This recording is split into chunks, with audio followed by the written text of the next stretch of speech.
stand on the edge of a whisper, our voices trapped deep and so low, but the words now rise like the oceans and the sadness that only we know.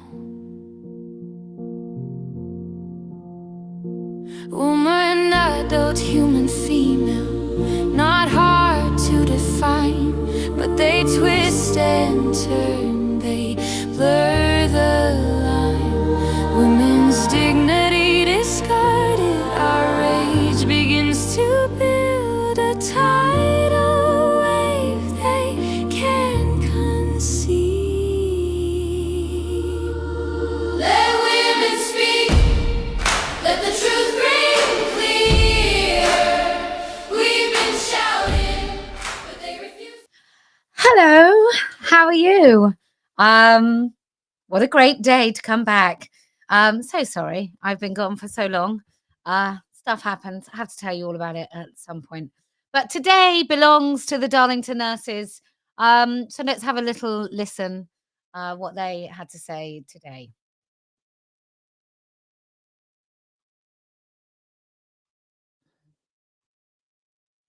Yep. Today's ruling is a moment of truth and a long overdue victory for men and women across the NHS. We came to this tribunal to defend something simple and fundamental, that women deserve safe, single-sex spaces at work.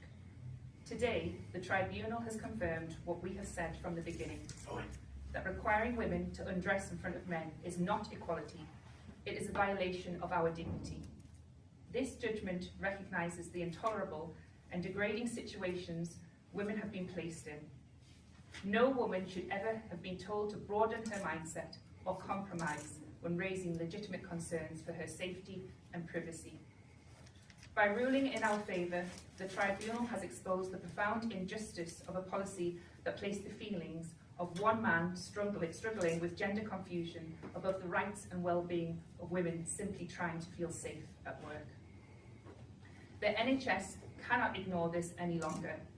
Allowing men to access female-only spaces simply because they claim to be women undermines truth and erodes common sense. This judgment aligns with the Supreme Court's clear affirmation of the truth and importance of biological sex. It also underscores the urgent need for government guidance to reflect the law of the land, as now confirmed through a growing body of strong legal decisions. Today is a turning point, but it is not the end.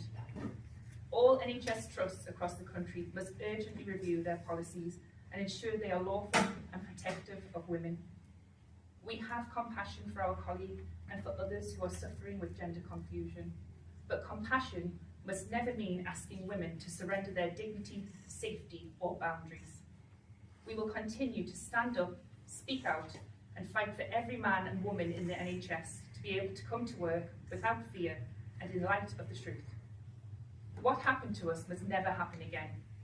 We are deeply grateful to the Christian Legal Centre, our outstanding legal team led by Nyazi Feito, King's Counsel, and Pavel Stroilov, and the tens of thousands of members of the public who have supported us every step of the way. This victory belongs to all of us. Thank you. Wow. Oh, feel quite choked. Wasn't that great? I was so lucky to have met all of those women, and they're, as you may know, over the last few months, I've had some horrendous experience with the NHS. In fact, my local hospital, which is Bath, Royal United Hospital, is. I'm sure it's been on special measures. If it hasn't, it should. The car park feels safer than the wards. Terrible place. And if we had more, can you imagine? Like one of the things, I'm just going to link this, right? It may not be linked, but I believe it is. One of the things that I think is lacking in the NHS is strong women like these women. Like those are the women that you want to be on the ward, aren't they? Those are the women that you want to be managing the ward. Those are the women that you want to make sure that when you're in hospital, that they are on your side. They're on your ward, looking after you, making sure you're okay. They're the women.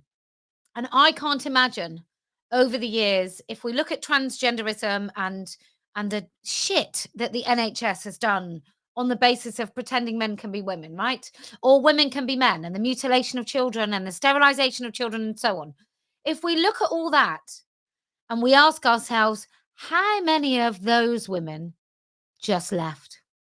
How many of those women, 20 years, but those women that went into nursing as a vocation, I was talking about this the other day to a friend. When I was growing up, the only way really that working class girls could kind of be elevated into a profession would be to be a nurse. That was one of the only things. Like you didn't really get teachers that weren't middle class, but you did get a whole host of working class nurses. You just did. And I just wonder if the NHS has done this, like the ultimate lie, that they took it to a position where they said to those women, when those women said, I feel uncomfortable, tough shit, basically. Not even tough shit. You're disgusting for feeling uncomfortable. You're disgusting for feeling uncomfortable. You're a bigot for feeling uncomfortable. There's something wrong with you when you don't see balding Dave, who looks like he should be doing maybe cover singles of 80s rock bands in small working men's clubs. When that guy, when his feelings was more important than those women, like, can you imagine an institution, how it got there? Because that's not the first thing, right? That's not the first step.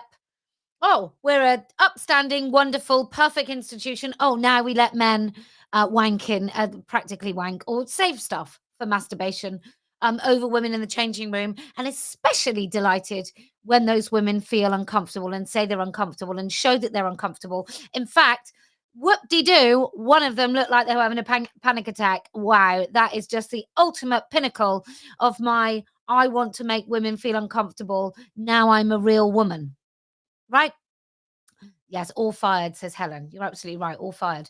So that's this is hopefully the pinnacle of the worst of the NHS. I don't expect it is. But wouldn't it be nice? So what's next? Well, hopefully those women in Darlington, that they walk back into work as heroes, although I expect it's still very difficult for all of them.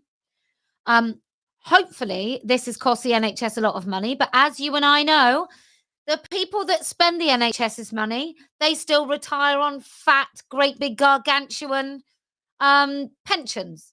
A bit like the police officer that we heard about today, because, obviously when you talk about community, you're talking about Muslims. When you talk about Islam, you're talking about Muslims. When you talk about Islamism, you're talking about Muslims. These are not ethereal concepts that just happen somewhere. They're people. These are people with an ideology. When you're talking about Rose, it's not transgenderism that made those women feel uncomfortable. It's a pervy bloke who calls himself trans. So I would like us to start talking. I'll do it if you don't fancy it, and you can join in later. But I'm going to not talk about Islam anymore. I'm going to talk about Muslims. All right, if that's all right with you.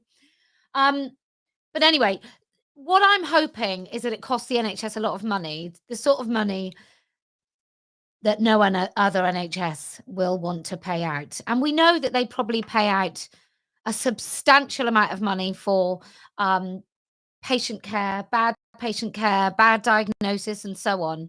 But I really, really hope that this particular judgment means that not only is pervy Dave feeling less entitled today, along with all the pervy Daves, let this be a message to all of you pervy Daves that in a tribunal, it was decided that if your employer allows you to make women feel harassed, i.e. use women-only spaces at all, then it will cost your employer. Now, the NHS, like we said, they've got deep pockets, but not everybody does. Not everybody has deep pockets. And sometimes budgets, unlike state budgets, which seem to be endless wastage. The really nice thing now is that there will be other employers who are like, we don't want to be taken to a tribunal. We're going to make the adjustments now. We don't want that happening to us. And unfortunately, boys and girls, it's going to probably take a few more court cases, but it needs the court cases that look, my forced status court case, and even Alison Bailey, as much as they cost an absolute fortune. And I I was recently in a position, I can't disclose what, where I had to seek some legal advice, and I'm in a position where I can seek legal advice, right? And the full status ruling, as used numerous times across the country and even across the globe, has been really useful. Clearly, it won't work in every situation, but it has been really, really useful. And that's still not forced Fife NHS or Darlington, whatever it's called, Northumberland NHS, to actually act and keep those men out of the changing rooms. Now, if those Darlington women, if they've tackled the NHS, and the NHS would have to be dumb as hell to appeal, but with that NHS, hopefully that ripples through the NHS. We now need to do it to a police force. We also need you lovely people to really start speaking up and complaining. And I know many of us women, often we don't complain, but you have to. And the reason you have to complain is that there will be loads of people who silently walk away thinking it's their fault when someone's got a pronoun yard or someone's got a pronoun badge. But we just need to collectively do this all the time. So anyway, that's me after taking a bit of a break. Not on purpose, but there was so much going on. Things that look, let me just address this. I do things on my own, directly for women, right? So Let Women Speak is about women speaking. I go to, if I'm invited on a panel, for example, the European Parliament, then I'm going to go and speak on that, because otherwise there's no one there saying the things that I want to say. As for other things, protests and so on, it's not something that Let Women Speak does, because I don't feel comfortable standing in front of a load of women who have things to say, who I believe voices are valuable, and just taking the microphone along with some other special invited people.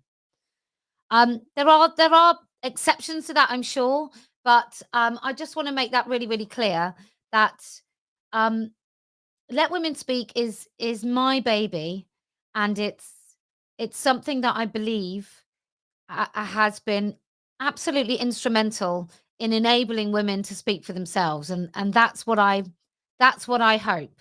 I don't want to speak for anyone else. I just want my voice to ensure that you speak for yourselves, right? And I hope that it does that. But to all of the Darlington nurses who I feel so privileged that I met, and Sandy Peggy, and to Jennifer, the best of luck, and to Christian Concern and the Christian Legal Centre, who have been, they just haven't supported the women and taken them to court and taken their case. They have been the shoulder for which all of those women could lean and lean and lean. And the days that there was difficult and they felt like they were break, that Christian Legal Centre and Christian Concern was there for them. So I hope all of you think the next time you put your hands in your pockets that maybe it goes to the Christian Legal Centre to help fight alongside Jennifer, and for Jennifer, who was racially abused by a paedophile, and she's being persecuted by that same paedophile and healthcare trust. So do offer them their support. Look, it's not very often that I don't have something to say, or have the time to say it, but this period in time was one of them. If you want to learn a little bit more about what's going on, then you have to subscribe to my Substack, unfortunately. But I fear that where we are now, and maybe the Darlington case will have lifted us a little bit, but I fear that we are in a situation where people think that there is another way to cross this finish line, and their finish line isn't my finish line. I mean, that's why it's a struggle for me to speak at the same things as other people. Even though I'm invited, I just can't do it. My finish line is not that there's still perverts teaching your kids. My finish line is not that we still teach this in schools.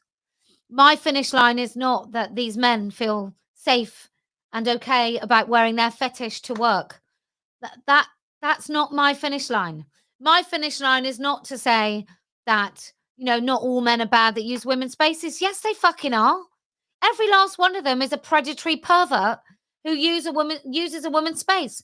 Every single one of them is a bad, bad, bad person who uses a woman's space. Rose is a fucking pervert and a very bad man for using a woman's space. So that's where I sit. I sit where I don't want... Look, I can't stop women getting enormous breasts if they want to pay for it. But we don't do it on the NHS. I can't stop until we repeal the GRA, until the ECH, until we've left the ECHR, until we totally annihilate the Equality Act, the Equalities Act, and all the fucking people on big wages who uphold it, use it. I don't want there to be organisations set up to talk about gender dysphoria. Fuck off. All of it. Fuck off. I am not interested in that. I'm an activist. I'm not part of a committee. I'm not part of a collective. I can speak for myself, and you agree or you don't. I don't care. But I've always spoken for myself. I've got clear lines in the sand. Clear red lines that I will not cross. And therefore, it's very difficult for me to then be folded into some sort of collective with people that are willing to cross those lines. I can't do it. So anyway, Darlington nurses, thank you. So, if you have an idea of where you think the finish line is, and it ejects all these pretend people with their pretended identities out of schools, out of places with your children, where men aren't allowed to wear their fetish to work, where we don't have to put up with this, where nobody tells you their freaking pronouns and you're expected to abide by them, when our police force is no longer enforcing this shit, when it's absolutely fine, when I can be bloody monetized again on X. And by again, I mean, if I can do that, that'd be great. But when all of this stuff, when we're back to kind of 1998 levels of discussion around this, which is that it's okay for many people to say it's insane, that we don't have people to say, oh, I don't mean any harm. I'm not prejudiced against. I am. I'm absolutely prejudiced against. I want to discriminate against these men who wear their fetish outside of their house. I think we should be able to discriminate. But anyway, if you're on that page with me, welcome to 2026. And thank you again to the Darlington nurses. I think they will have a profound impact, perhaps more than any other, on the way that people speak about this. Because there were many of them, and everyone knew one of them. Right? She might be like your auntie. She might be like your mum. She might be like your sister. She might be like your friend's mum. But for all of us, she's a safe place to land. All of them. They just have that about them. That kind of, you knew with every one of them when they spoke. I mean, Bethany's is so articulate, but you knew when every one of them spoke that if you were bleeding, if you were very, very, very unwell, that when they popped their head round the corner and they spoke to you, you knew that you would be safe. And I wish our NHS was full with those sorts of women. And I mean women, not people. I mean women. Anyway, if you can focus on the actual end goal, not the nice little collective little club that everybody seems to want to be in, then I promise we will win. If you can keep your intentions pure, then I promise we will win. And do you know why else we're going to win? Well, because I never lose. We stand on the edge of a whisper, our voices trapped deep and so low, but the words now rise like the oceans and the sadness that only we know. Woman, adult, human, female, not hard to define, but they twist and turn, they blur the line. Women's dignity discarded, our rage begins to build a tidal wave they can't conceive. Let women speak, let the truth ring clear. We've been shouting, but they refuse to hear. Breaking the silence, breaking the spell. We are the women, we're raising hell.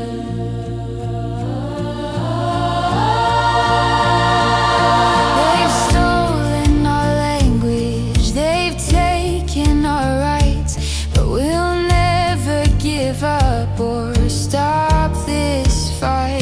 This memory of suffering will leave a bruise, but women, just remember we never lose. No, no, no, no more bending low. Our no is so loud, our courage grows.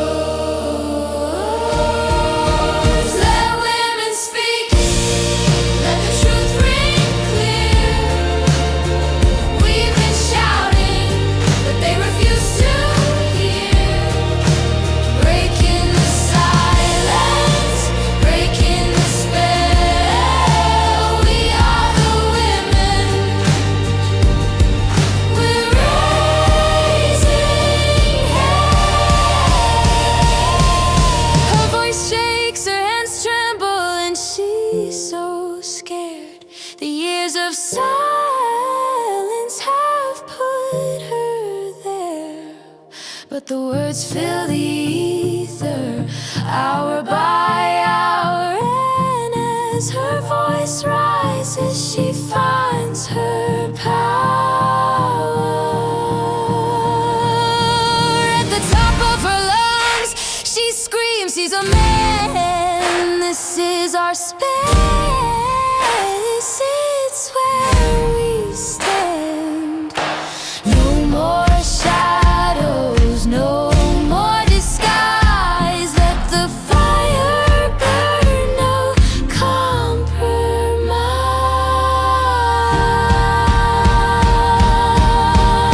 compromise. Let women speak, let the truth ring clear. We've been shouting, but they refuse to hear. Breaking the silence, breaking the spell. We are the women, we're raising speak, let the truth ring clear. We were shouting for all these years, and you chose not to hear. Let women speak clear, let women speak. We were shouting for all these years, you chose not to hear. Let women speak, let the truth ring clear. We've been shouting, but they refuse to hear. Breaking the silence, breaking the spell.